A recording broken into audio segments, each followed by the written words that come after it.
good to see you all on this beautiful Tuesday. I hope that you all had a wonderful holiday and that you ate enough Beyond Burgers for me and for you, and saved me a piece of pound cake. I'm looking forward to that.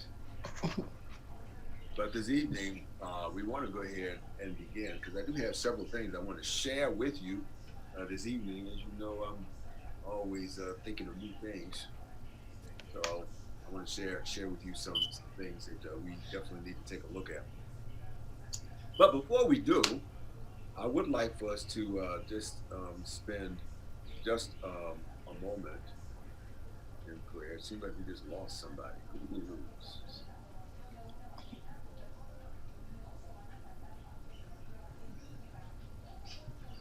Lost Francina. Okay, she'll be back, I would assume. Before we do, I'd like for us to have a word of prayer. I just want to share something with you quickly, just for your consideration. So let's pray. Our Father in heaven, Lord, we want to thank you so very much for this opportunity we have to spend this time on this evening. We ask and pray that the time will be useful and fruitful. We know that, Lord, that we don't know all things, but you do. We trust your wisdom and we lean upon you now to give us guidance. Each and every one of the situations in which these students find themselves is dramatically different from the other. And so, Lord, we ask that we will be able to find and to extract principles and be useful and helpful to one another as we try to navigate through the waters together of church administration. I pray right now that, Lord, as we spend just a few moments in contemplation around your word, that you please come by and tabernacle with us, we pray. In Jesus' name, amen. Amen. You know, one of the challenges of dealing in church administration is the um, dealing with the unexpected and dealing with crisis. No matter what you do, crises are going to come. Situations are going to impact you. No matter what plans you have laid down, those plans will definitely be interrupted at one time or another. That is just the nature of church administration. At the beginning of this year, as the year began, we had such extensive plans that were laid out. Of course, we had a calendar laid out for an entire year and speakers that were scheduled to come in, grand events that were supposed to happen, and then all of a sudden COVID-19 enters into the picture. And all of those things go out the window. And so now, here we are in the middle of a situation where COVID is on the rise. And a member comes to me and says, Pastor, what are we going to do? I said, well, we have no other choice, but we're going to close the church. They got very, very angry. Some folks got very angry with me. They told me I had no faith. I wasn't trusting God. If I was a true man of God, I would just allow God to do his will and do his bidding, because no weapon formed against you will prosper. When the enemy comes in like a flood, the Lord is going to raise up a standard against him. And Pastor, where is your faith? Have you not read when Jesus was in the boat? He put his hands up and said, peace, be still. Said, Pastor, if you close this church, I don't know if we're ever going to come to this church again. And I remember the Sabbath where I went up front, I had to make the announcement. And when I came back to my seat, one brother was so angry with me, he actually wanted to hit me. He had to constrain himself from hitting the pastor in the church on the Sabbath day because the pastor was seeking to close the church because of the COVID-19 crisis. One of the challenges you'll often face in administration is when you run into these situations, you have to make a decision. Right? And those decisions need to be based upon clear principles, based upon policy, based upon the Word of God. When you anchor what you're doing in principles and upon the Word of God, then you can feel confident that you can continue to stand against the onslaught, wherever the onslaught shall come from. So someone said to me, you can't find anywhere in the Bible we're supposed to close because of COVID-19. I said, you do err, not reading the scriptures or knowing the power of God. So I just want to share something with you just quickly out of the book of Leviticus, Leviticus chapter 13. And in Leviticus chapter 13 and Leviticus chapter 14, there's some very, very clear laws that are laid down there for the children of Israel. You see, the first public health book was not written by the the American Public Health Association. It was written in the Bible, right? Leviticus chapter 13. Listen to this. And the Lord spake unto Moses and Aaron, saying, when a man shall have a skin of his flesh, and arising, a scab or a bright spot, and it be in the skin of his flesh, like the plague of leprosy, then he shall be brought unto Aaron the priest, or unto one of the sons of the priest. And the priest shall look on the plague of the skin of the flesh. In other words, the priest shall examine him. Right? In other words, he must go to get an examination. And when the hair in the plague is turned white, and the plague in the sight be deeper than the skin of his flesh, it is a plague of leprosy. In other words, there are guidelines for the diagnosis. You must be examined, then there are guidelines for the diagnosis. And the priest shall look on him, and then the priest shall pronounce the diagnosis to the patient and to those who are around the patient that he is unclean. If the bright spot be white in the skin of his flesh, then the sight be not deeper than the skin, and the hair thereof not be turned white, then the priest shall shut up him that hath the plague, listen to this, for 7 days. In other words, put him in quarantine.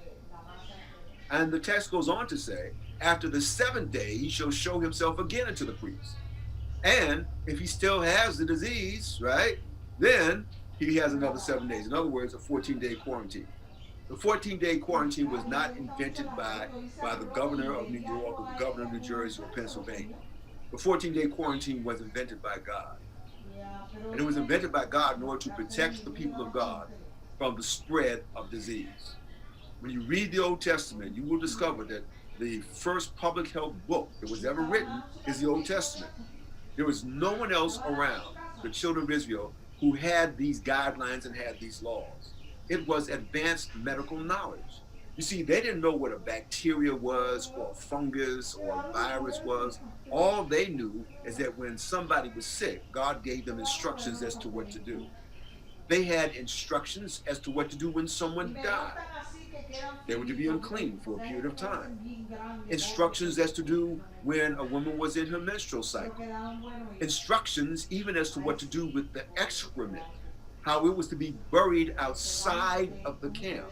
In other words, so that the disease would not be brought inside the circle of the camp. And so consistently, over and over again, we find these principles. Matter of fact, it's interesting when you read the story of Naaman the leper. We've all read that story, right? Naaman the leper goes to see Elisha the prophet because the little girl says, "I know somebody who can heal you." So the little girl brings Naaman to Elisha the prophet. And what does Elisha do? What's the first thing he does? Anybody remember what he does? Or what's the first thing he doesn't do? And Naaman got mad about this because he didn't do this one thing. He didn't come out and talk to him. He just told him where to go and what. Right. He didn't come out and talk to him. And why?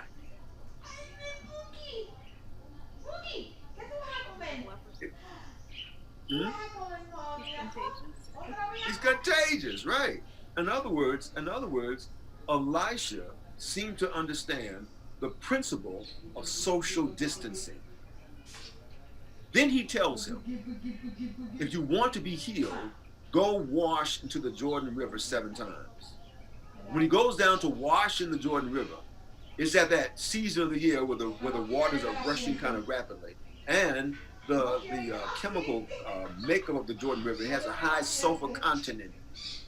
It is believed by some medical professions that what Naaman, the so-called leper, had was scabies, because many of the various skin diseases were called leprosy. They believe it was scabies, and here's the reason why. He went down to bathe once in the river, and then he was to do this 7 times. In between the baths, more than likely, he went out and laid in the sun. The sun would have been healing and curative, and would have been that which would have been detrimental to the scabies, because they love to live in dark, moist areas, not in bright sunlight. He went back into the river again and bathed in the sulfur waters again. Came back, laid in the sun, bathed again, and by the time he got done with this, he was healed. However, Do you remember what happened to Gehazi, Elijah's servant? He stole Naaman's clothes. And when he stole Naaman's clothes and he put Naaman's clothes upon himself, then he contracted the disease. In other words, the Bible has a medical protocol for the healing as well. So those people who are out there saying that we shouldn't socially distance, that we shouldn't quarantine, that we shouldn't follow the best medical device and follow the appropriate protocols to deal with COVID-19, that is anti-biblical, because the Bible is the best public health book that you can find. Matter of fact, God told the children of Israel, if you hearken to my voice, he said, none of these diseases which are on the Egyptians will come onto you. Now, some people have bent that to say, I can do anything I want to do because none of the diseases on the Egyptians are going to come onto me. That's not what the Bible is saying. The Bible is saying, if you hearken into the voice of the Lord your God, if you obey him and stay within the parameters of the health principles that he has provided for you, then that will be a preventative for the diseases of the Egyptians coming upon you. So, why do I say all that? Because right now, as you know, in various sectors across the country, we have churches that refuse to close, churches where members refuse to socially distance, churches where people refuse to wear masks, churches that have become hotbeds for the spread of the virus, and people act like they are acting in faith by ignoring the public health warnings. But in essence, as far as I'm concerned, that is a lack of leadership. And I've known some pastors who've caved in. They caved in on this. And they let the folk back in church no matter what. Somebody says, I don't want to wear a mask. They let them back in the church without wearing a mask. I don't care what anybody says. I'm going to do what I'm going to do anyway. I'm trusting Jesus. Well, you know what? You can trust Jesus at home. Go home and trust Jesus. Matter of fact, I was in quarantine for 14 days because I went to California to bury my uncle. When I came back from California, I put myself in self-quarantine for 14 days because that's what leadership does. Leadership models the behavior that you want to see replicated in your people. And so I would simply say this in conclusion to what I have to say. Well, if you're in a leadership position, stand firm. Don't cave in, especially on issues when it comes to principle. Now, have any of you had to deal with any of these kind of crazy situations in your local church?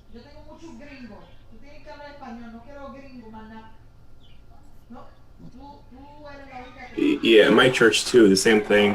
When we had to shut down, there were people who did not want to shut down. I thought it's a lack of faith, that the doors of the church should be open.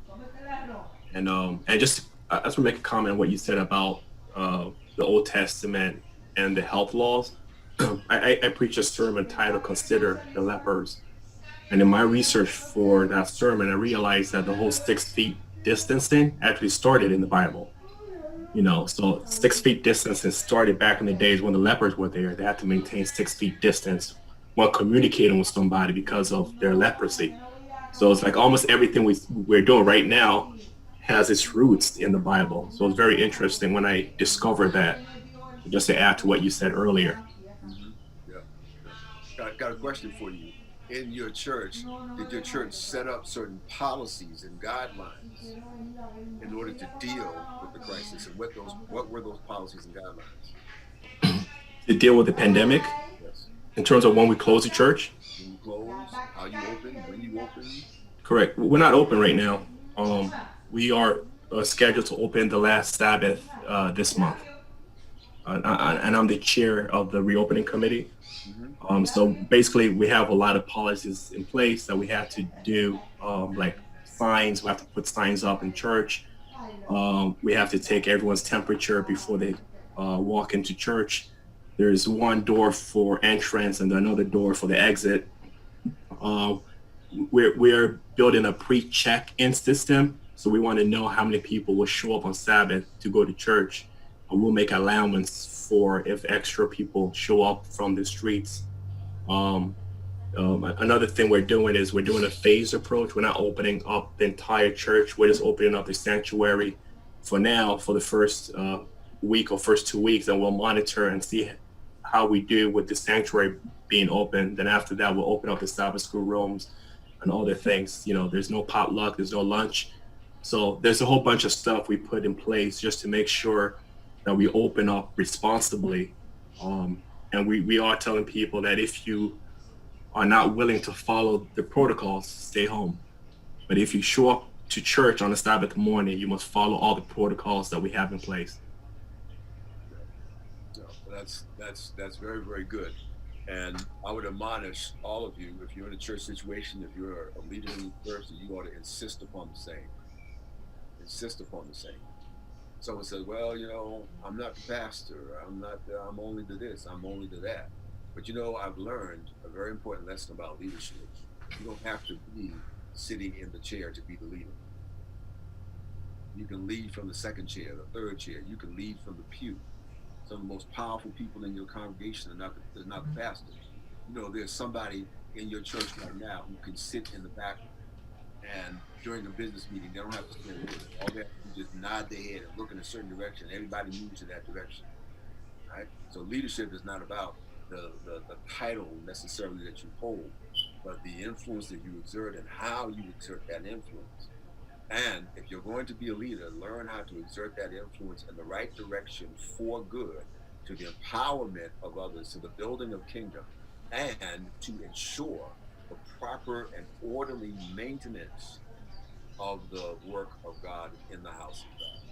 So that's the little thing I just want to share with you, because it is critical. And we're not done yet. We're about to see a second wave. If it's not a second wave, there's something else that's coming down the pipe. So the other thing I would say, if your church doesn't have principles in place, start to construct them. I'm sure that Uber won't mind sharing what they're doing at his church with you, and I won't mind sharing with you what I'm doing at my church, and we'd share back and forth. I think it could be very, very, very, very helpful for each of us. Okay? All righty. Well, I am so glad to see you all today. I want to start today by giving us a brief review to sort of tie some things in together. Why we have been talking about what we've been talking about. Okay, so um, it's kind of like being thrown into the pool. You say, well, what in the world is going on, and why is all this stuff important? Well, let's see if we can figure out why it's important, and then try to make some sense out of it. Okay.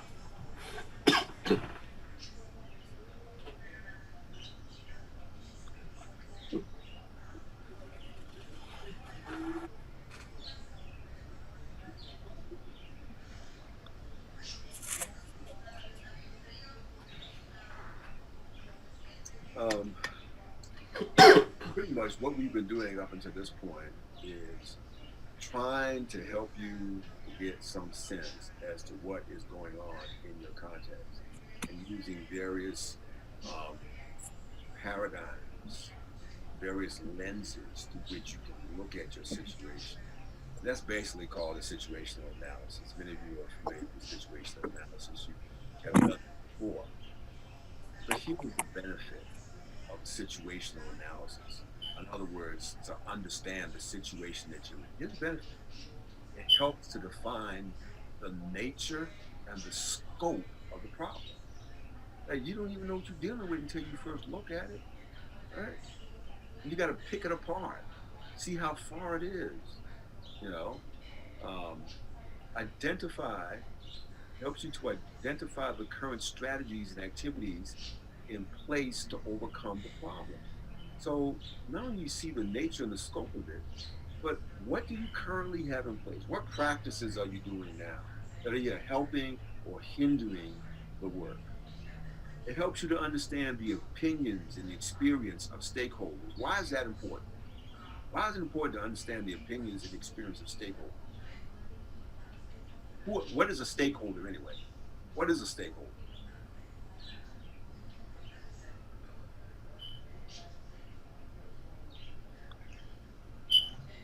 Anybody that will be affected by the church's decision or program? Yeah, somebody who has a vital stake in your church or in your program, right? A stakeholder. So, for example, um, let's just take Open University since we're all familiar with Open University, right? The people who have a vital stake at Open University, who might the stakeholders be at an institution like Open University? Can you identify who they might be?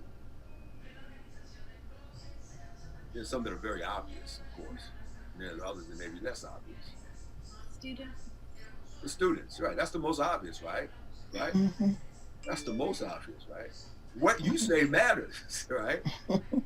So what you say to me matters as well, you know. So if you say, Dr. B, man, you way off base, man. We need to be talking about this. I'll listen to you and I'll make the adjustment because you matter.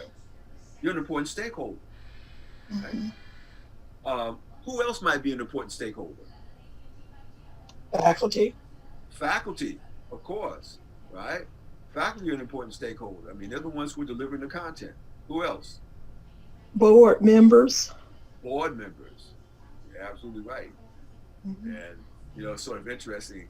I've had the experience of being a student at Oakwood, being a faculty member at Oakwood, being a staff member at Oakwood, and being a board member at Oakwood. And I can tell you, looking at the institution from all those different angles, right, helps me to appreciate the various opinions of the different stakeholders. Who else might be a stakeholder? There's some that are perhaps less obvious. Some are still obvious, but some are less obvious. Alumni? Alumni, of course, right? Alumni are interested in knowing what's happening to their school. The last thing an alumni person wants is for this school to fail. Right? They don't want our school to fail, right? Mm-hmm. Hmm. Who else might be an important stakeholder? Church members. Church members. Why? Why do you say church members? Mm-hmm. Um, well, let's see. When, well, church members they have an invested interest, so to speak. Um, I don't want to put it this way, but when people are returning their tithe, their money, their investment is coming into the church, Yes. they become, an obvious stakeholder Yeah. I mean, in my mind. yeah, yeah. You know, most people don't know that a percentage of the tithe from the regional conferences actually goes to support Oakwood, Mm-hmm.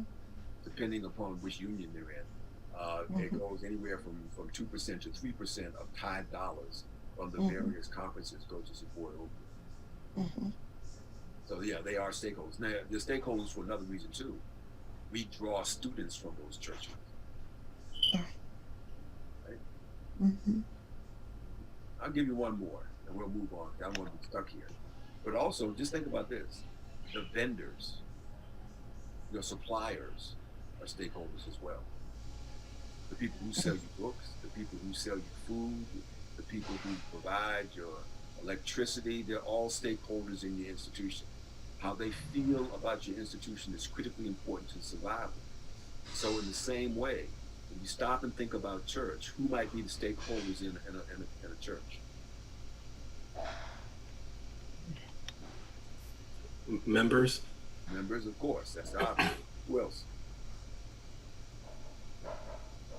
Pastor. Pastor, yep. Electric company, power company, water company. All they're important stakeholders. Mm-hmm. There's one real important stakeholder. Community members? Oh, community members, yeah, they're very important stakeholders. Right? How they see your church and the opinion that they have upon your church really counts. How about the conference? The conference is definitely a stakeholder, right? Yeah. Mm-hmm. Congress is a stakeholder, local politicians are stakeholders. You have a lot of stakeholders. So as you are doing your situational analysis, you ought to think in terms of how the opinions of all of these various stakeholders influence your decision. Right? Situational analysis also helps give a comprehensive view of the current situation of the organization. Situational analysis helps to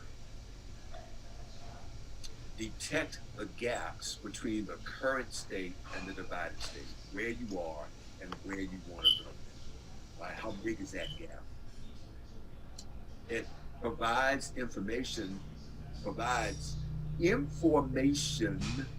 necessary to create a plan to reach the goals. It helps identify the best courses of action to take during the project, and it helps make sure that efforts and actions are not repeated and wasted unnecessarily. That's why we do situational analysis. One of the biggest mistakes of all, as people begin to do strategic planning, is what? Do you know what it is? Or the biggest mistake of all? Is it not having enough money? Is it not aligning the resources? What do you think the biggest mistake of all is?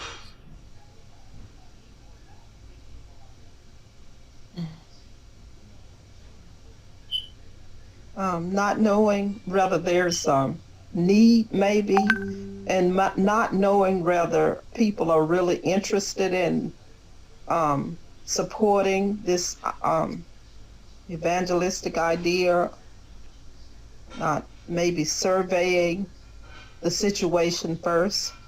Okay, exactly. What you're talking about there is not understanding your situation, Mhm. not understanding who you are, where you are, what you're about, and where you're trying to get to. That's the biggest mistake of all. So some people think that it's a waste of time, right, to spend time in situational analysis. It's not a waste of time. You ask me, that is the most important thing that you can do. It is so important that I would much rather spend 60% of my time understanding where I am and understanding the nature of the problem before I act, and only 40% of the time on the rest. That's how important this thing is. And most people in most churches, they skip right over this point. They are so busy trying to rush to the solution that they don't even know what the problem is. So let's see if we can take a look at a few examples from other industries that can help us to understand, right, how important situational analysis is. These are some actual examples, some names, and a few things have been changed in order to protect the innocent. Okay. When a 40-year-old man of average height and build goes to the doctor complaining of a rapid heartbeat, the doctor asks about his appointment and concludes that the rapid heartbeat is caused by stress. And the doctor prescribes an antidepressant. You're under too much stress. That's why your heart is beating so rapidly. You just need to calm down. And sends him on his way. Well, a few weeks later, the man is having emergency surgery to address a life-threatening arrhythmia. What was the problem? What was the problem? Mm. Was the problem with the man? It was with the physician. It seemed as though he was diagnosed properly, but his symptoms were not treated adequately. All right. To His me. symptoms were not treated adequately. And Mm. we don't even know if he was diagnosed properly. Mm. Because the fact of the matter is, to have a serious life-threatening arrhythmia um, would indicate that there's some underlying cause. And what the doctor didn't do a thorough examination. The doctor just asked him about what he did for a living, gave him some drugs, and sent him on his way. Meanwhile, that underlying condition was never uncovered because the doctor did not do a thorough examination. In other words, the doctor didn't do a situational analysis. Mm. So, right? Does the right diagnosis matter? Does it matter? Yes. Yeah, when it comes to your health, it matters. Yes, it does. It does, right? Mhm. So what happens when the intervener applies the wrong situation? It just sends you out with the wrong stuff, right? Mhm. In 2013, estimate about 20 million negative effects from treatment had occurred globally.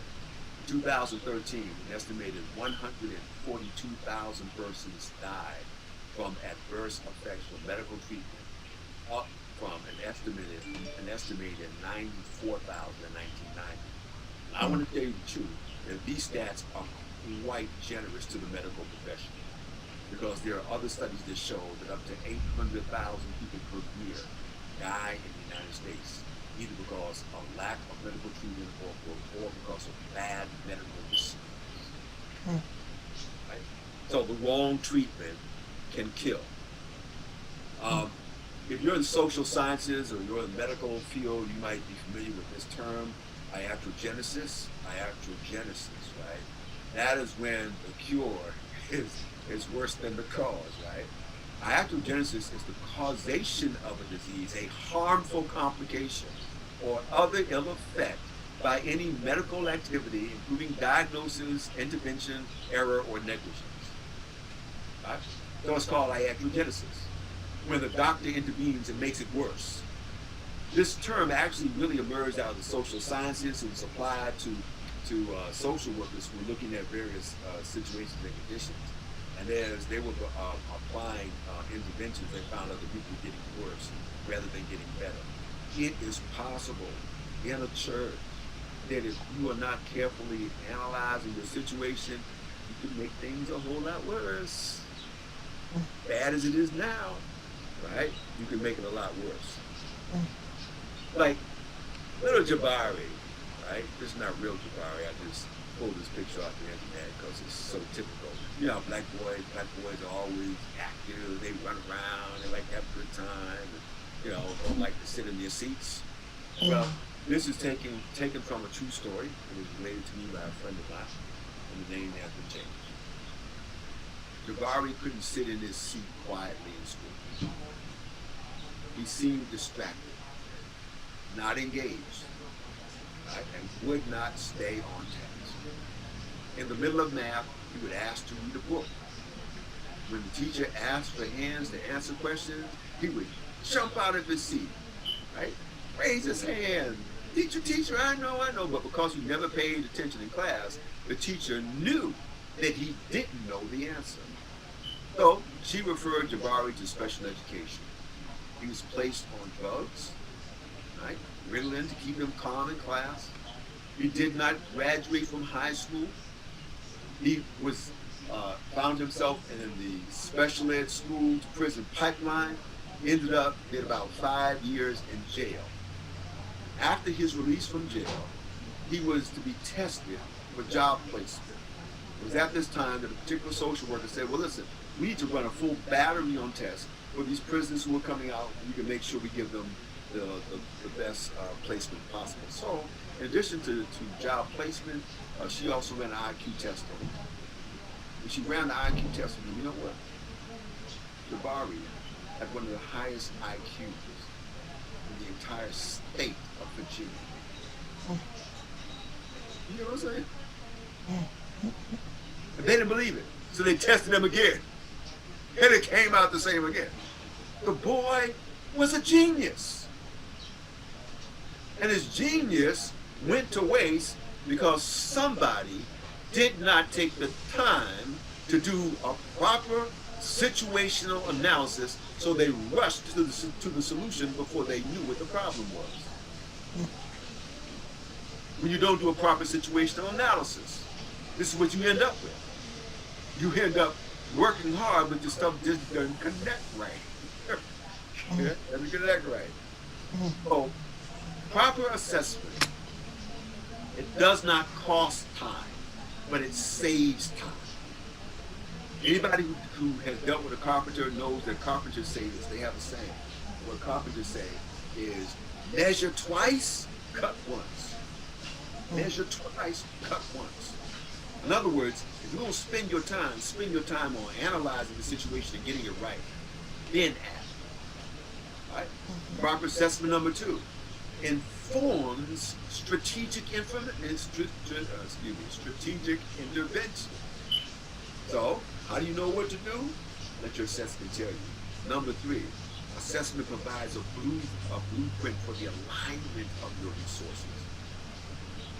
It provides listen to this, a baseline for measurement. What is a baseline for measurement? What do we mean by a baseline for measurement?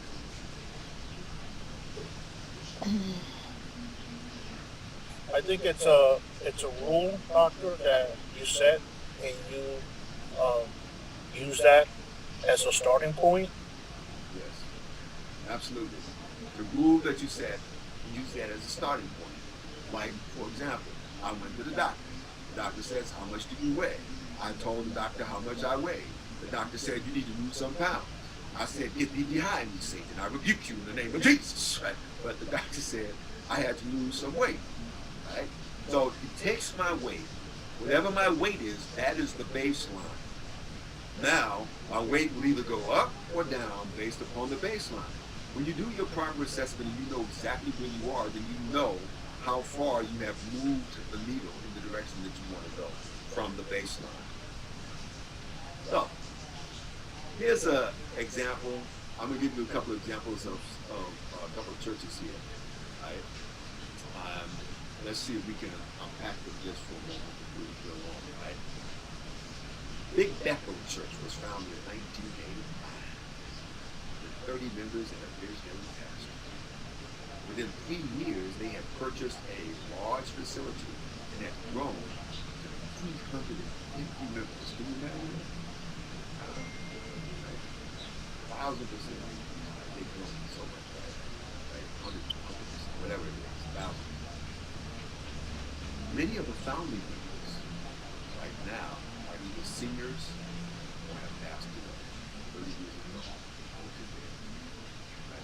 Some are old. The church is located in the Rust Belt. You know what the Rust Belt is? Where the Rust Belt is in the United States? Rust Belt.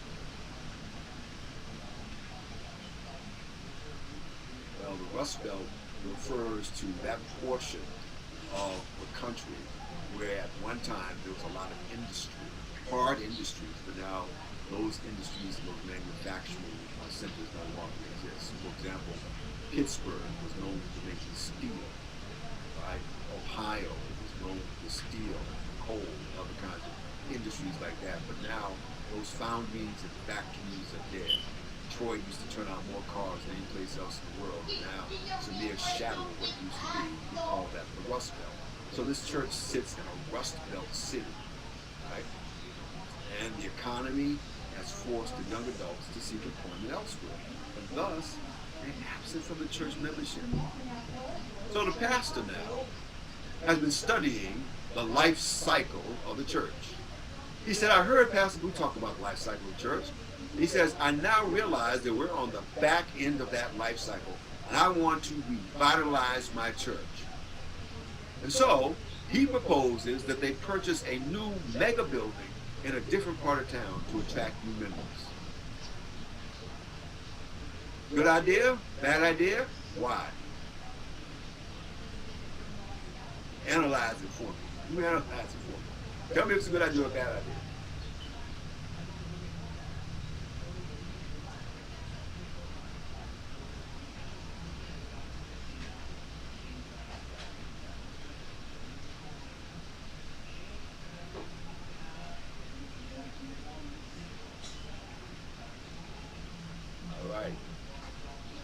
Let me call on somebody then. It was silence in heaven for about the space of a half hour. All right. You know, Sister Francina, we call on you because you have a lot of wisdom. I don't know about that. You do. You got wisdom, girl. You got wisdom. Just receive it in the name of Jesus. Okay. I don't think it would be he wants to build another church because he's on the back end of the life cycle where he is. He wants to purchase a new mega. Why go to a new mega building? Why can't he just revitalize where he is? You know, if he was, they, look, I don't know. I'd get a new pastor with some vision. Because I mean, if didn't you say if you had one end of it, you needed to actually look at the other end of it in order to revitalize what you had? There's an old saying in the South that says he's putting the cart before the horse. Why do you say that? And because, you know, it seemed as though he would do the evangelizing in the present church and see where that goes, you know, and see if there, later on, see if there's a need for a new mega building. You know, I mean, why build a big building and, you know, you haven't gotten the members first? To me, that doesn't make a lot of sense. You know, if you look at it from let me play devil's advocate. Well, 1985, he had 30 members, and they bought a large facility, and then they grew to 350 members. So he has experience in his background that said, I did it once before, I can do it again. Okay. Right? That's in the back of his mind. Okay. Does it make sense? Yeah. But he said within 3 years they had purchased a large facility. Mm-hmm. Okay. So does it make sense? Daniel, does it make sense?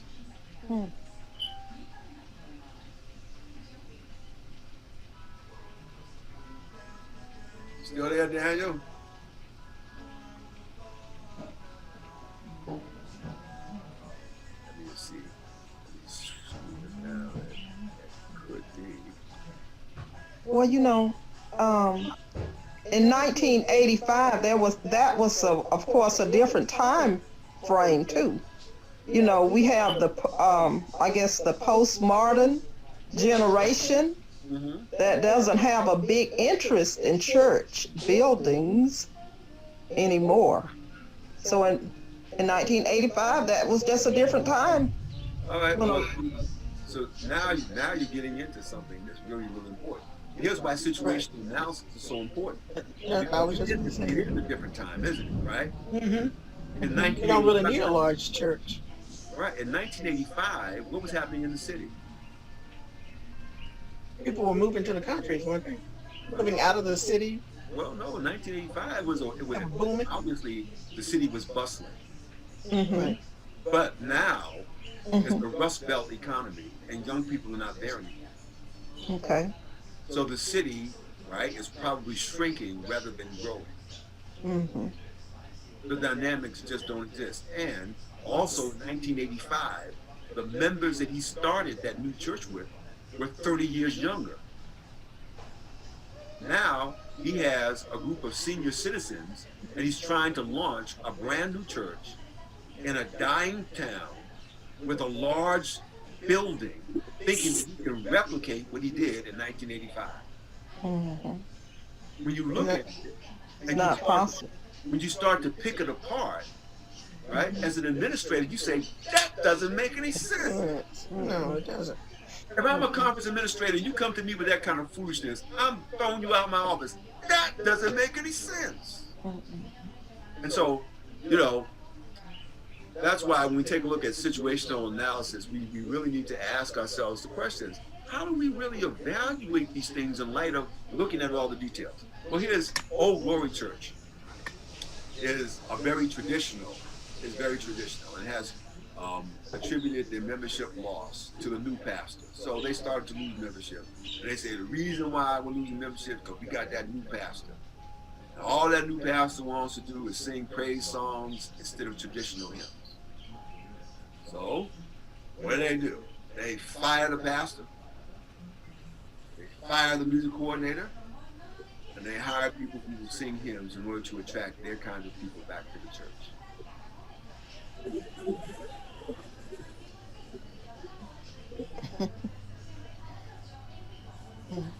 Good, bad. Let me play devil's advocate just for one. They say, well, we've lost our kind of people. We want to attract our people back to church. So maybe they have discovered a niche market. Maybe this is who we are, how we identify ourselves. And so maybe if this is going to be our target audience, let's get rid of those things which are not going to be consistent with our target and focus specifically on our target. Maybe that's what they're thinking. You know, I think either in your class or another class, I've been reading something or studying something about cross generational. And I believe that the church should focus on a system like that, cross generational, because we do need the older members still in the church to be mentors, and we need the younger. We need to evangelize the younger generation. So I think that it would be a good idea for him to focus on a cross generational type of evangelizing, worshiping service instead of just focusing on one age group, I guess. Yeah, I think he also missed out on the situation awareness, doctor, because when the church had 350 members, I'm guessing it was at its peak, but then it started getting smaller and smaller, and that's when he needed to act, not now, because now to buy another building and it's not a good idea. I think the time for him to act, he kind of went by on him. Yeah, I think you're right on that. The time to act was before it died.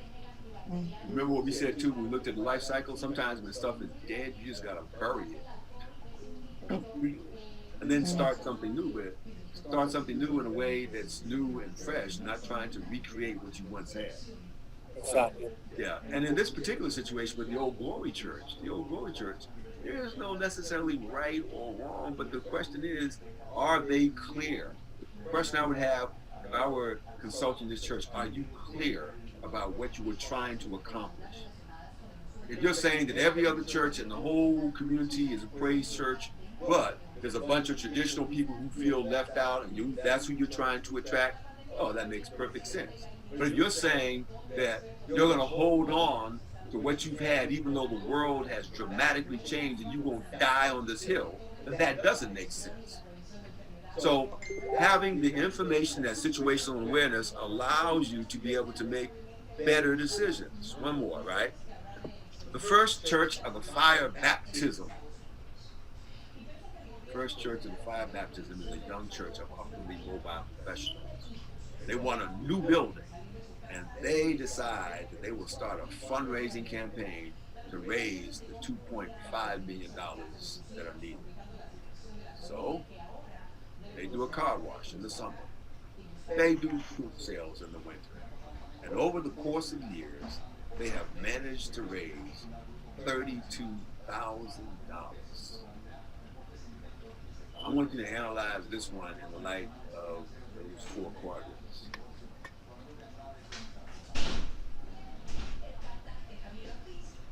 The worship, fellowship, stewardship, discipleship.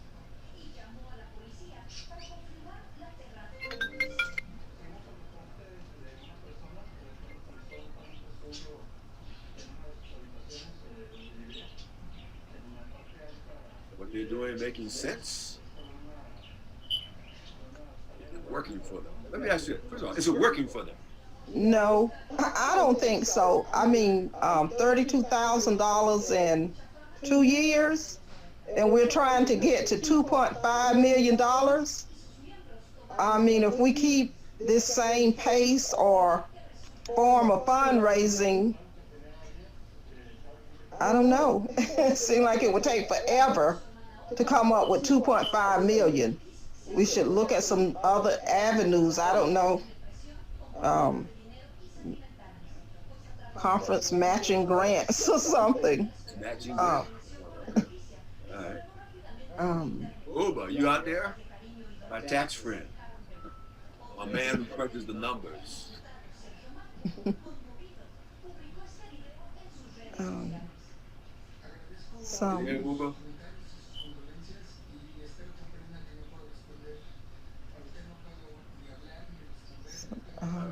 You're there somewhere out there, right? I was going to take a look at this particular church in the light of those four quadrants that we talked about: worship, fellowship, stewardship, and discipleship, right? I would say this church has a very, very serious problem. They have a fellowship problem because they're spending too much time looking inwardly rather than outwardly. I would say they definitely have a discipleship problem because they have not being taught right. And thirdly, they have a stewardship problem. They have a stewardship problem because look at the membership. If you analyze this congregation, it's a young church of upwardly mobile professionals. These people have money. They got money. And over 2 years, the best they can do is try to sell fruit to somebody else to raise money to buy a church building cost of $2.5 million. That's a serious issue. This congregation is in deep trouble and they don't know it. They have all the external accoutrement of being a successful church, but they are woefully inadequate in teaching. They are pitiful in their commitment to God via stewardship. And they have turned their church into a country club. So that's why situational analysis is so important, because you need to be able to pick these things apart.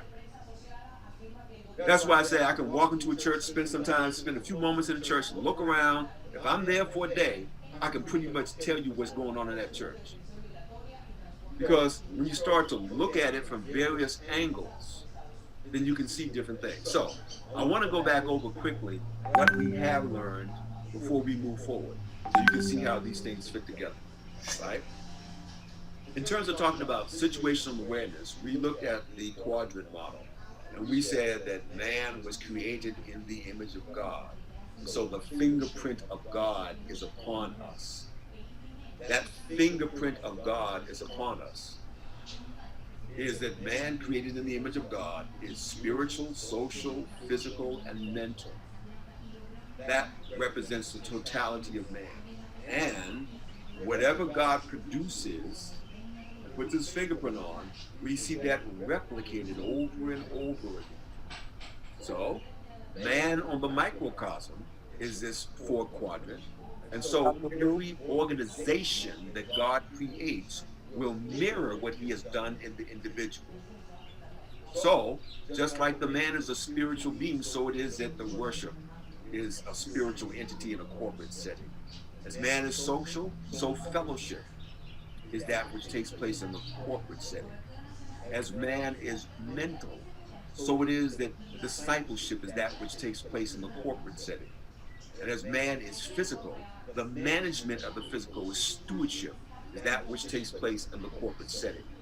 And we said that all these things must be in balance if you're going to have a healthy organization. We also took a look at some of the traditional metrics for evaluating the health of a church. And do you remember what some of those traditional metrics are for evaluating the health of the church, measuring the church? Remember what some of them are? Dr. Blue, I think Uba needs to get back in. He got kicked out. Oh, okay. All right, let me stop sharing the screen so I can get back to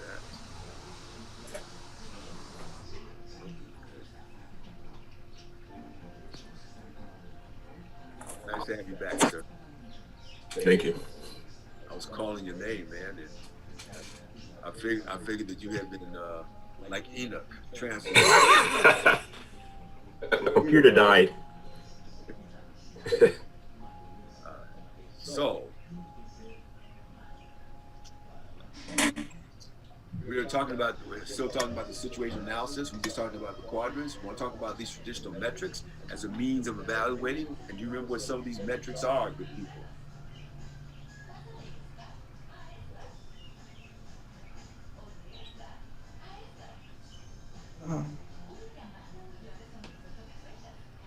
Well, one is numerical growth, right? If I'm evaluating a church, if I'm looking at their situation, I want to know what their growth is in terms of membership, their growth is in terms of attendance, and the number of conversions that they have. These are traditional metrics that we use.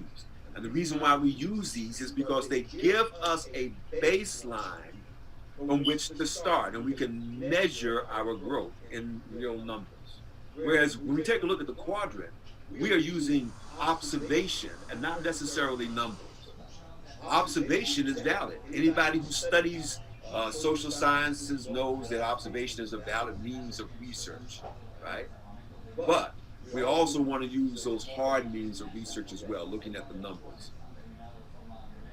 Another way of looking at the numbers in terms of these traditional metrics for growth is to take a look at the financial stability, to take a look at its working capital, right? The income, right, that we have left after the liability, and how much capital we have on hand to service us for so many days, our debt ratio, right? And also our cash flow, how the money comes in and how it goes out. Because at the end, right, cash flow is tremendously important because your organization will sink if you don't have the cash flow. You can have money sitting in the bank, but if all your bills are due at the beginning of the month, your money doesn't come in till the end of the month, you're in trouble, right? So take a look at the financial stability. And also, we said the traditional metric are the numbers of members, the numbers of active members, and the increase and the decrease over time. So once again, in these traditional metrics, we're looking at baselines and we're counting from the baseline to check our health. I say this one more time, every administrator, you need to know your numbers. You gotta know your numbers. You gotta know what your financial statement is saying. You've got to know how many people that you're servicing on a regular basis. You've got to know if those numbers are going up or if those numbers are going down. So don't bypass this, right? And we also said that these tools for gathering these numbers are membership data and demographics and psychographics. We're looking at the internal and external trends. We're looking at the financial data, and we're also looking at the industry benchmark. Now, the industry benchmark is kind of like a baseline. The benchmark in your industry is what is your neighbor doing and what are most of your neighbors doing.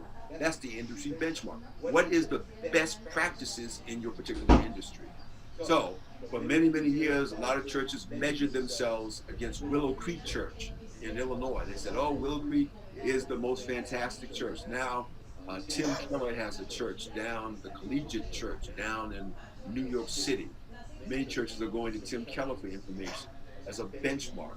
But I say, if you want to find a good benchmark against which to measure the activity of your church, just use my church. My church is perfect. All of its ways.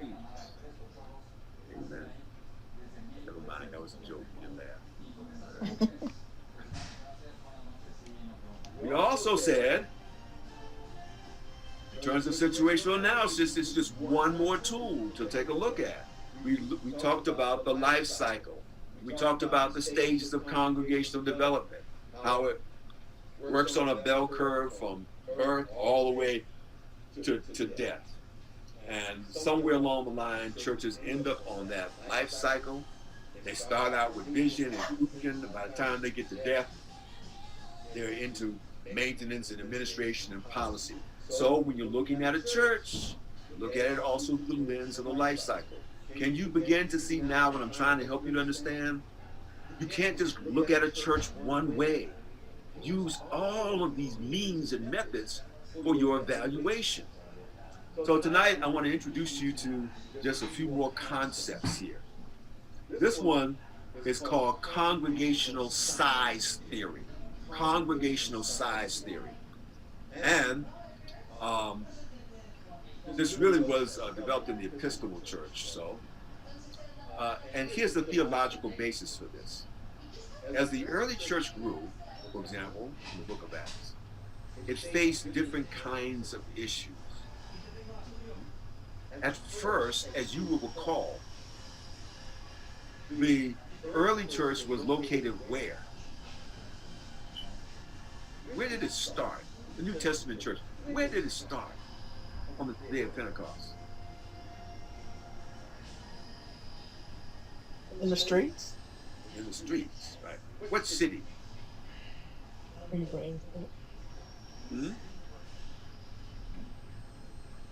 Mhm. They were all together on the day of Pentecost in Jerusalem. Jerusalem. Okay. They were in Jerusalem. Mhm. And there were people there from all over the world, but these people from all over the world, they had one thing in common. They were all Jews. They were all Jews. Jews from different parts of the world, and yet they were all Jews.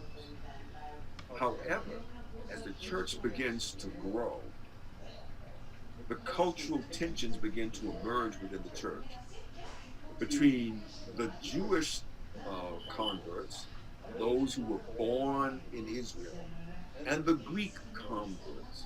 These Greek converts probably also were Jews, but had lived in Greece. Therefore, their orientation to the world was slightly different. So when you take a look at what happens in the book of Acts, tensions exist, there's growth that occurs, the church begins to morph and change over time, and at every stage, they have to make new decisions. At first, it was just a group of disciples that were meeting together in the upper room. But then finally, they had to choose leaders. And then they finally had to choose missionaries and send the missionaries out. They finally had to get a Jerusalem council to bring all the leaders together. So we begin to see the early stages of church organization. So too, present day congregations also face different issues and congregational dynamics depending upon their size. And so congregational size theory takes a look at the various stages of church growth based upon size. Like I said before, the theory arose out of the Episcopal Church in an attempt to cover why some churches grew and others did not. They asked the question, is there a difference in the style of the administration that's making all the difference? So they began to take a look, is there a difference between Church A that's a small one and Church B that's a large church? And here's what they came up with. In a family-sized church, this is a church of under 75 people. And they discovered that 47% of Episcopal congregations, right, fit into that category, right? And that means 15% of all their worshipers. And I would say right now, really, in the North American division, we're not too far from that. Most of our churches are about 100 members, but under 75. These are really, really small churches. Notice how they think, right? They're group-centered. Right? And governance happens by a few families or by one key family who usually is the one who's making the decision. If they are lucky enough to have a pastor, being that small, the pastor's not really the leader as much as the pastor is the chaplain. Why is the pastor not really the leader in a situation like this? Family church.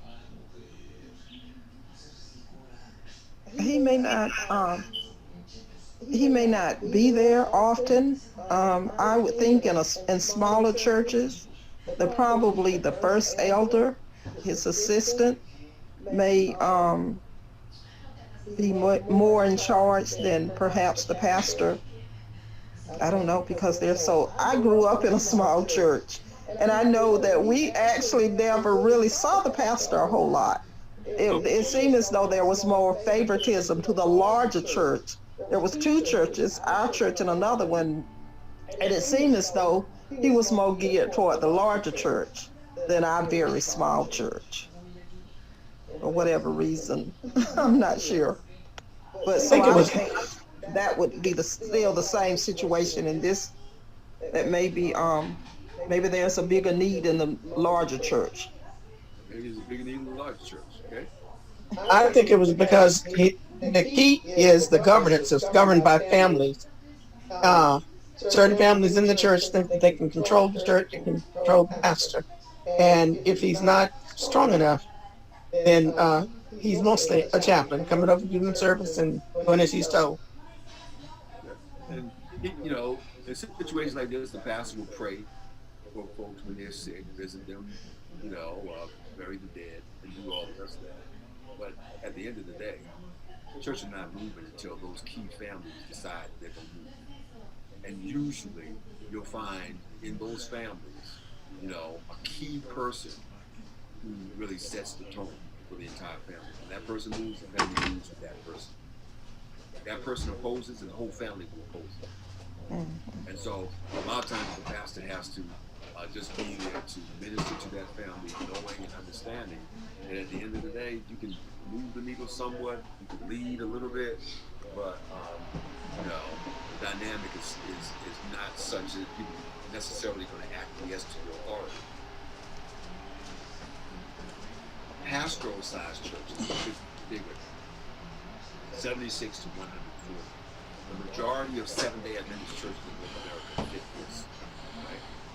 They tend to be pastor-centered, and the governance is this: key families, right, are still on vestry, are still on the board, but new groups are forming.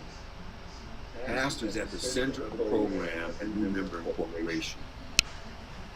So in a pastoral sized church, you still have those key leaders who are still very influential, but they can't call the shots just by themselves. Oftentimes there's other new people who have come in after them, and they fight back and forth. They're fighting to get the pastor's attention.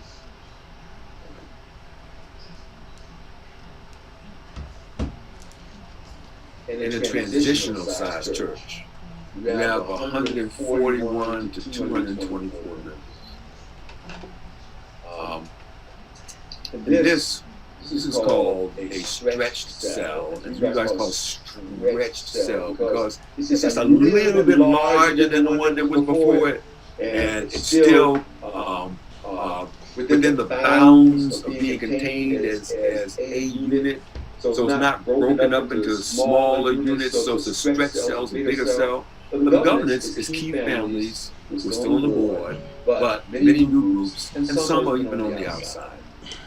The influence, subgroups and influence, subgroups are formed within the church. Those subgroups are usually still inside that body. So you may have, like I've had a situation, I had a situation where we had a big family who called the shots for many, many years. And one person said yes, the whole family fell behind. But then, as that family had been dominating for so many years, when we passed it, some of the family members said, we move on down this road. I don't want to disrespect Bob or grandfather, but the pastor, we don't want to go in the direction. Right? So you would find this thing going back and forth. Sometimes there was support the patriarch of the time, there was support the pastor. They had formed a new group. Right? So as you get these new groups starting to form, the pastor's starting to be stretched. Right? You need additional staff or resources, but most of the time they're not there. Fights happen over inclusion, information, communication, and the attention of clergy. In a program-sized church, in Adventism, most of Adventism, this would be considered a large church because most of our churches are not over 300 members. Most of them are not. So this is a multi-cell church. And multi-cells, that means that you have various strong groups and entities that exist all over the place. Right? They tend to be centered, and governance is by committees that have power. And the board moves to oversight. They're still relational, and that's task focused. The pastor now, however, becomes an administrator and a delegator. And the danger in this kind of situation is that the pastor could end up being a micromanager. Because you don't want the groups fighting all the time, so you step in and then you say, we're going to do it this way, we're going to do this next, this next, and you end up losing the inclusion. And then finally, resource-sized church. These are large churches. There are very, very few of these in North America. I think that less than 5% of all of our churches in North America have a membership over engagement, less than 5%. So these tend to be pastor-centered churches, and in the governance you have a staff. The pastor is the CEO of the operation, right? And the fights are between program units and the staff. So what I mean by that, like right now, for example, in my church, I have 1,300 members. I have an associate pastor. I have a library. So that's a small staff. If I were in a white church in Adventism with 1,300 members, you probably have a pastoral staff of about 5 or 6. But in my particular context, because I've been doing what I do for a long time, I know how to analyze a church and pick it apart. I'm very, very clear about what needs to happen. I also know I don't have a whole lot of time in order to get it done. But I'm working with my staff to say, okay, this week let's accomplish A, B, C, D, E, F, G. And sometimes along the way, the program units or the departments can say, you didn't include us in this situation. Well, I couldn't include you in this situation, because if I did, it would slow up operations too much. Classic example, during COVID. During COVID, we had to make certain decisions about how our church service would go. We make certain decisions. That's not a full committee debate. It's not, right? We can't have people down front doing children's stories. We just can't have that. We're not bringing kids into the sanctuary. We can breathe on them. We're not having that. Children's ministry said, well, we don't feel included. I'm sorry we don't feel included. We're going to tape a children's ministry segment and put it online, but we're not bringing kids in. Who made that decision? I made that decision. How could you make that decision? Because it was mine to make. Because I had to do it, right? I had to do it for the sake of health and safety, right? It wasn't that I'm trying to disrespect you or not include you in some sort of way. But when you get to a resource-sized church, and sometimes decisions have to be made. Like, for example, in terms of doing evangelism, you can't put evangelism up to a church vote in a large church. To sit around and ask all the members, do you think we should have an evangelistic meeting this year? Because you're going to get 30%, 40% who's going to say no. If they say no, what are you going to do? You're not going to do evangelism? And so instead, in a large resource-sized church, you take a look at your resources. You say, well, listen, evangelism is one of those key things that has to go on in the church. Here's how we have structured it. Here's how the departments can be included in this evangelism program. And here's where the resources and the budget are. Let's line up and move. So depending upon what size church you're in, you'll have these different dynamics. That's just another tool for situational analysis. There are a few other standard models to consider. And you need a break because I talk too much. Any questions or comments? I'd like to ask you a question. Doctor, I was wondering if you could share with us what is the challenges, what are some of the major challenges that you have in a by being the pastor of that large-sized church? Well, the challenges in a larger church is, of course, and I'll share some of this with you later on. It's particularly an Adventist problem. In the Adventist church, when we look at church administration, the structure of the church mitigates against a large church working effectively. Even small churches, but particularly in a large church. In the Adventist church, somebody at the general conference wakes up one day, they have a bright idea. They say, I think this year everybody ought to be small groups. Small group evangelists, what we all ought to do. So the guy at the general conference says, this is our theme for the year. He calls up a guy or a woman in the division. Small groups is what we're going to do. So the division guy picks up the phone. He calls the person in the union. The union says, okay, small groups is what we're going to do. The guy in the union picks up the phone, calls the guy in the conference. Said, small groups is what we're going to do. The guy in the conference picks up the phone and calls your local leader. That small groups is what we're going to do. Now, all of a sudden, in your local church context, you have your local leader saying, this year, our theme is going to be small groups. The general conference is doing small groups. And the vision is doing small groups. The conference is doing small groups. And we are doing small groups. Because this is our theme for the year across the worldwide church. All that sounds fine and dandy. But what if that doesn't fit my situational analysis? What if that is not according to my strategic plan?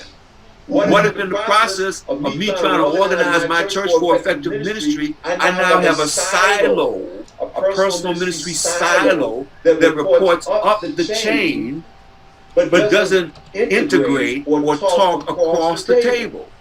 So what you will typically find over and over again in Adventist churches, when you go to a board meeting, folks are fighting back and forth for their program. Right? Health ministries, this is the theme that we're on. Personal ministries, this is our theme. Youth ministries, this is our theme. You've got a number of various different silos who report to the conference, who report to the union, who report to the division, who report to the general conference, but they can't have a conversation and sit to the person next door to them, sitting across the table from them. And so the challenge that you'll find in larger churches is you have these departments that are highly developed is trying to break down those silos. Now I've found some ways to do that. I'll share some of those with you later. But what I've done in my church is I broke down my church into ministry councils. And now we're making various departments to sit together in ministry council so they have to talk. And I won't allow a department to come to my church, to my board, and bring a program. It has to pass through the ministry council. Pastor, Uba needs to get back in again. He's having problems with the computer. Okay. Thank you. Thank you.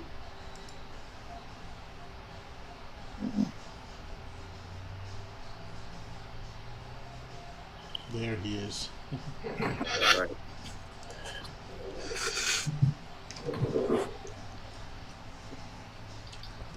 And so yeah, in larger churches, you have those kind of problems, but those problems are again slightly different from what you're going to find in a smaller church, where you have key leaders who just don't get it. And what happens in a small church, for example, if Sister So-and-so has been she's been the personal ministry leader for the last 25 years, and all of a sudden the church takes a vote. And then they put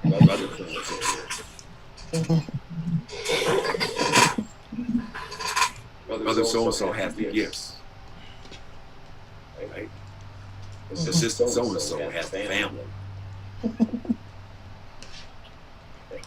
Have you seen that one before? But isn't there some type of protocol, like maybe in the church manual, that could sort of solve some of these conflicts like that? I mean, have a standard of rules or something of how it's supposed to be done? That could be a good assignment for you. Go back and find out. Should there be the term limits help, or at least needing to rotate, or would that be bad because of continuity? Well, I mean, term limits could help. I mean, that could help, and it could work in your favor. It could work against you too. So, for example, once again, I'm going to take you right back to situational analysis, because I've heard some people say term limits, and they say it across the board as a blanket statement. Right? We just need to have term limits. Well, term limits are going to work better in my church than it will in Francina's church, because she has a small congregation. Right? They don't have a deep bench. I probably have, when we did COVID, I found I have about 80 nurses in my congregation. If I lost my ministry, health ministry person right now, I could replace her in a heartbeat. I could do term limits because it's not going to hurt me. But in a smaller congregation, term limits can really, really stifle your ministry and stifle your growth if you are moving out your best talent at a time when you're greatly needed. And so we asked the question about the manual. If you take a look at the manual does not have term limits in it. Yeah, it doesn't cover everything, I'm sure. And because like our church, we have, and which I was just assuming that all of the churches were like this. Usually, I guess they serve different positions like 2 years. Mm-hmm. And then I thought maybe that was the standard across the board. But I guess it may not be. Well, you know, we vote our officers in for a 2-year term. Okay. Because, you know, you're allowed to vote them in for a couple of year term. The manual makes allowances for those kinds of things. But a lot of times, that doesn't mean that they have to be voted out after 2 years. The term limit says you can only serve a 2-minute term. Now, the pastor who was before me came up with an idea. And I'm sharing this with the class for the sake of understanding what the idea was, not to disparage him. Okay? But his idea was, we're going to have everybody in the church take their spiritual gifts inventory. This is what they did. And based upon the spiritual gifts inventory, rather than having an election, we will have a committee. The committee will assign a leader and assign an associate based upon their spiritual gifts. Sounds good, right? The next step in that was, the leader will serve for 2 years, and at the end of 2 years, the associate will take over the leadership and become the leader. And they will serve for 2 years, training another associate. Sounds like a good idea, right? Sounds reasonable to me. Sounds reasonable. It didn't work, though. Wow. I think the concept of training other people to help them become leaders, it's a great idea, you know, that aspect of it. Yeah, I mean, in theory, it's a great idea. Right, it's a great idea. But it didn't work because it made certain assumptions. You know, it made the assumption that the person who was being trained would be ready in 2 years. They would automatically take over. Number two, it took the church out of the equation to select the person, because just because a person did a spiritual gifts inventory, on the inventory they scored high, doesn't necessarily mean they have the gift. The gift must always be confirmed by the body of believers. I had a little old lady in my church who took the spiritual gifts inventory one time. Never forget, she said, Pastor, I took the spiritual gifts inventory and I scored high. I scored high on administration. I got a 10 on administration, a 10 on pastoring, a 10 on apostleship, a 10 on this. She had a 10 on everything. I looked at her and I said, man, you the best thing walking since Jesus. Because, but it was self-report. In other words, this was her evaluation of herself. So oftentimes when people do these inventories, it's their own evaluation of their own giftedness. And that giftedness has to be confirmed by the body of believers. So while on the surface, it appeared like it made sense. Right? When you begin to peel it back in a church that is my size, where you have multiple persons with multiple gifts, all of whom are ready and willing to serve, then all that does is bottleneck leadership and shut potential leadership out, where it may work very, very well in another situation based upon the congregational size. Right? Let me move on here because I only got a half hour. You know, I talk too much. Right? But there are 3 other models to consider. It looked like I lose. I see if I lost somebody. Yeah, Somebody dropped off. Who did I lose again? I think we're all here, Doctor.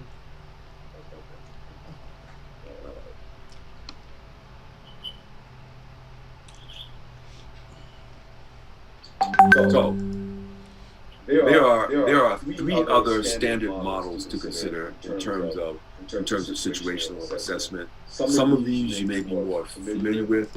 I'm sure just about everybody has heard of the SWOT, right? SWOT analysis is a tool that can be used to scan for internal and the external environment, right? It helps to identify the strengths that you can take advantages of, weaknesses you can take action on, as well as opportunities and threats for success. And so you can actually walk your congregation through this. There are many people who are working in many different professions who've been exposed to the SWOT analysis. I guarantee you, if you mention it in your congregation, there's somebody in there who's familiar with this, who can help walk you through this if you'd like to take your congregation through it. So for example, what are the strengths? You just identify all the strengths that are in your congregation. These are the positives. And the opportunities, those are things that are outside that you can take advantage of. So for example, when I was in California, right, we had both a threat, there was also an opportunity. A threat is those external problems, right, that can threaten your organization, right? So I'm going to analyze something for you really quickly using our strengths, our weaknesses, our opportunities, and our threats. A strength. Kansas Avenue Seventh-day Adventist Church, located in Riverside, California. Population is about 50,000, 175,000. Only 7% are black. A significant portion of the city of Riverside is Hispanic, particularly of Mexican descent. Right? That's the city. Our strength is that we've been in that community for 35, 40 years, and it has a wonderful building. It's well known in the community and well respected. Thank you. Right? Our weakness is that it is now out of sync with the community that it serves. Increasingly, the church is an island surrounded by an Hispanic population that speaks primarily Spanish, and we're an English-speaking population. But that poses a serious threat to the survivability of that congregation, because over time, if that church can no longer attract new members, it will die. And yet, it is out of sync with the people who are directly around it. So, that threat now poses also for us an opportunity. We have all of these people around us. What can we do now to minister unto them? So what we did is we started a second service. So we actually started an Hispanic congregation within our congregation. And then what we did for our members, we actually started classes teaching Spanish as a second language, and also teaching English as a second language to the native Spanish speakers. So we're finding ways to build bridges between the two communities while maintaining the viability of our church and positioning our church to still be a major force for good in our community for years to come. So when you evaluate your strengths, your weaknesses, your opportunities, and your threats, just know this, that every weakness, right, is only an opportunity for a strength, right? And every threat is only an opportunity for an opportunity.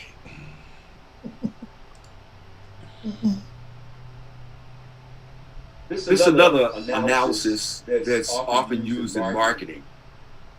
And doesn't quite work the same way for church, but you can make it work if you want to use any one of these. You can, right? This is called the 5C analysis, right?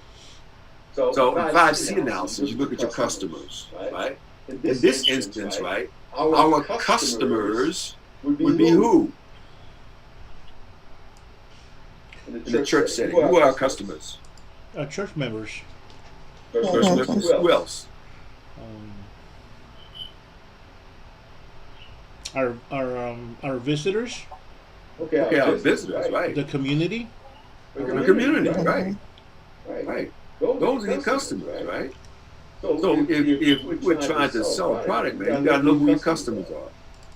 When I first went into the ministry, my uncle was raised as a Seventh-day Adventist. He left the Seventh-day Adventist church, married a Catholic woman, and hadn't been to church in years. But he was so proud of me when I became a pastor.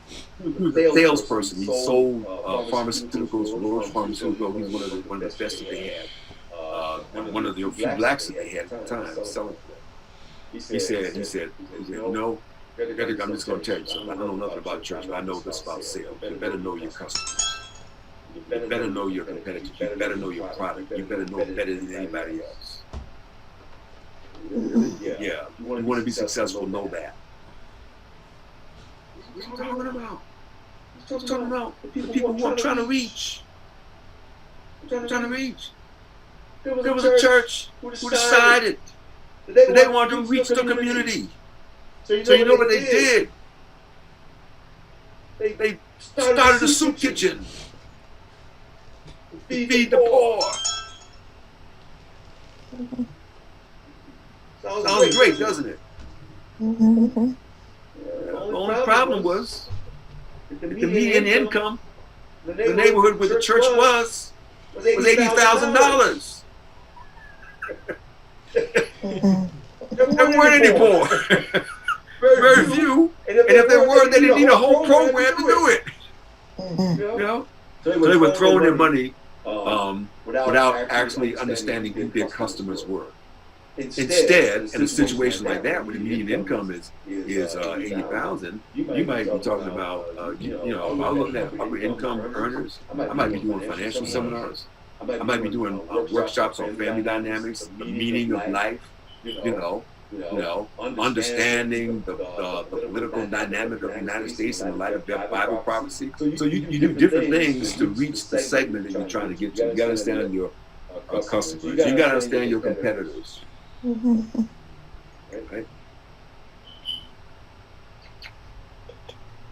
I got a question. Was the black church in North America very, very good at understanding who its competitors were?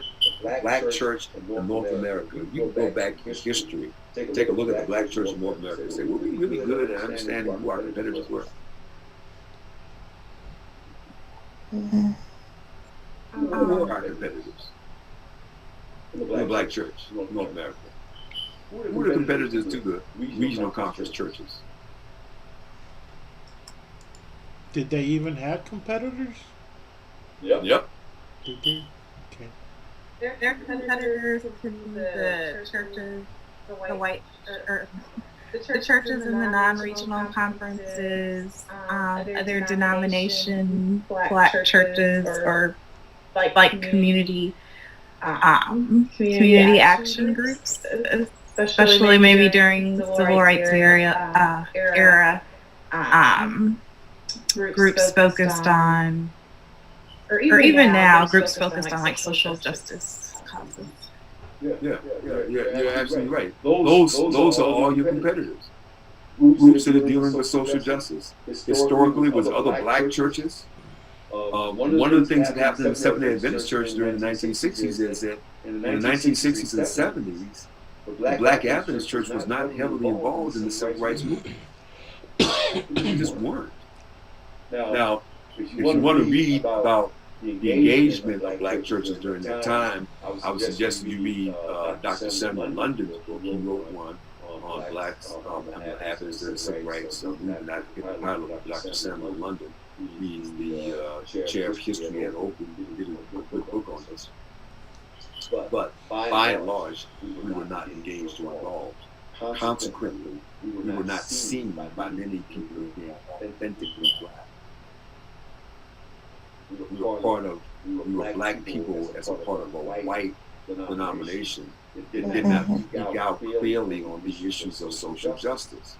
Therefore, we were marginalized. And over the years, I had met so many people who said, I like your doctrine, but I just don't understand you people.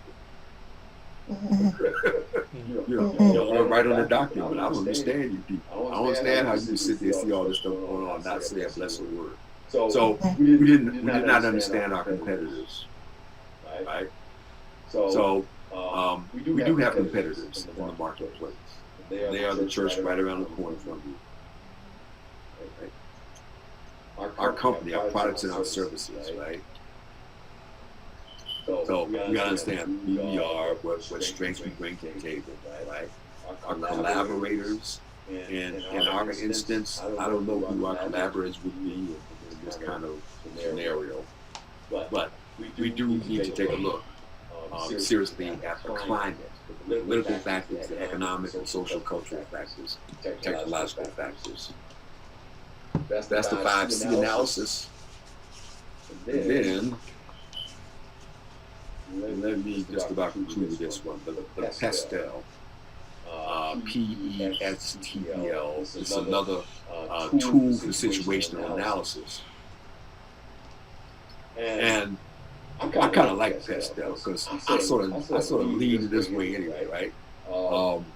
The political factors, the economic factors, the social factors, the technological factors, the legal factors, and the environmental factors. So all of these factors, how do they impact?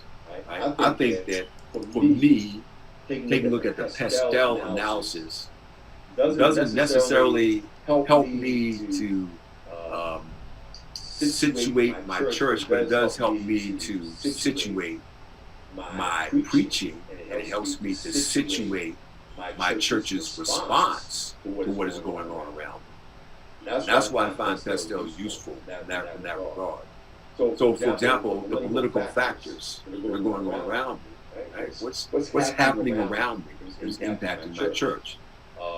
This morning, I was on the phone. I was working with a friend of mine, and we are working right now trying to organize pastors to engage our civic leaders to enact a piece of legislation that will change the taxing structure in New York State. Because if we don't do that, we get more money to people. People are about to be thrown out on the street and lose their homes. So those political factors are helping me shape the direction in which I want to steer my church and the direction in which my church needs to go in terms of its agenda. The economic factors, the trends, social factors, like what's happening right now with Black Lives Matter and the things that are transpiring on the street. The technological factors. Oh, Lord have mercy. What has just happened over the last 5 months that's significant in this area? Technological factors. So many churches have gone online or virtual, where before it was only, well, it was like the major mega churches, like Elevation and stuff. But now just even your regular church, everyone's competing now with online church. So you just said everybody is doing what? Competing. So you gotta know who your competitors are, right? Everybody is competing, right? Because the climate has changed. You see down there? Right? So they're in competition. The climate has changed. So also the customers have changed. Right? So people before who would just tune in, for example, to your service simply because you had a service. This is just because you were online. Now, they may not just watch you just because you're online anymore. Now, they will sit there and they'll say, well, okay, what do you do? Okay, I want to see what Oprah is doing. I want to see what Mount Rupert is doing. I want to see what this church is doing. So now, technology has impacted the way in which we do church, perhaps forever going forward. We have made a strategic decision in my church that we will now, from here on out, be both a digital church and an in-person church. We will be both. That means that the way that we even structure our service, the way that we produce our product to go out on Sabbath, has to take into consideration those technological factors. Not only that, that also means that we have to have the technology in place that can deliver the content that we want to deliver. Right? So these are critical things to consider, right? So you can see how this pastel analysis, if you're looking at a church through these eyes, it can help you see some things that you can't see through the life cycle. You can't see through the congregational size. You can't see through the quadrant. You know, each one of these various tools allow you to be able to assess your situation in slightly different manner. So that I liken it once again. I shared this illustration with you before, but now perhaps it'll make more sense to you. I was flying into Boston, the city of my birth. And while I was flying into Boston, the city of my birth, they said we're about to land in Logan Airport. I'm looking out the window and I'm panicking because this is not Logan Airport.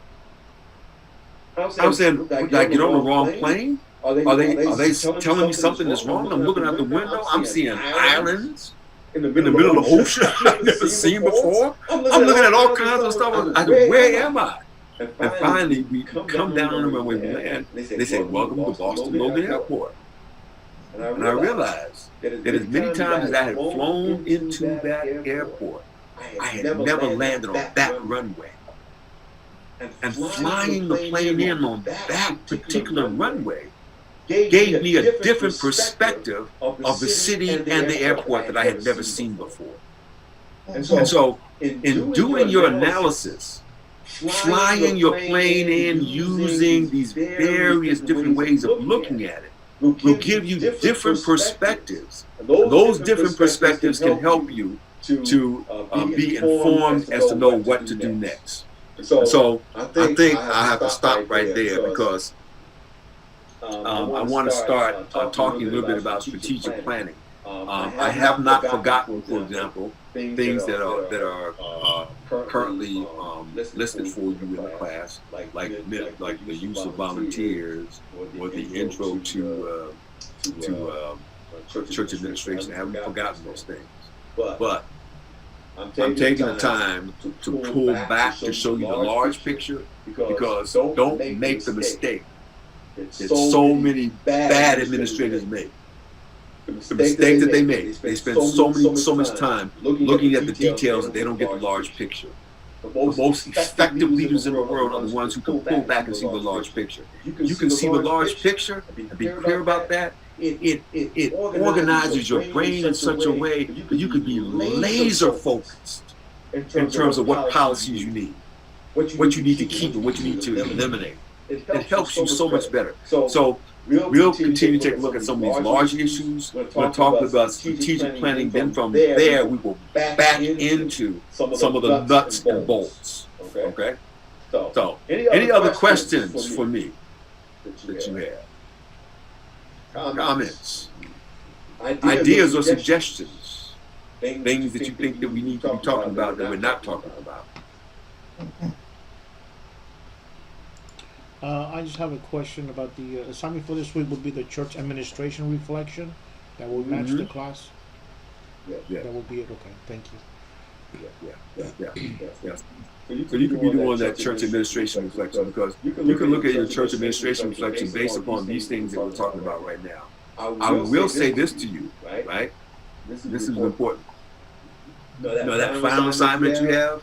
Final assignment is that you're to take a look at your church, to analyze your church, and then your analysis of your church, you're to sit down and say, well, listen, given all these factors, all of these things I'm looking at, what kind of program, what kind of ministry do I think that this church needs that can be introduced?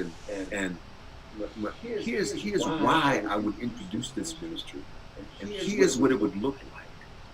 Right? So I want you to think about that in terms of your looking at your church in light of all of these elements.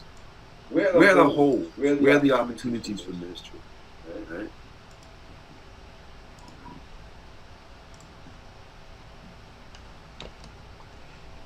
Well, with that said, I want to thank you all very much. You all are a wonderful class. And I'll look forward to seeing you next week by the grace of the good Lord. Thank you. All right. But until then, be strong in the Lord and the power of His might. And also in the times in which we live, do not forget to pray.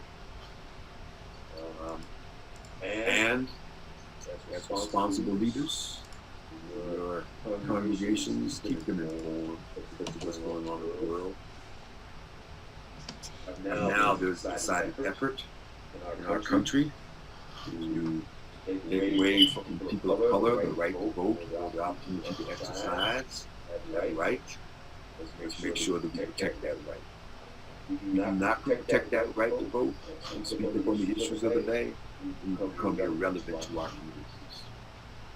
So let's continue to speak.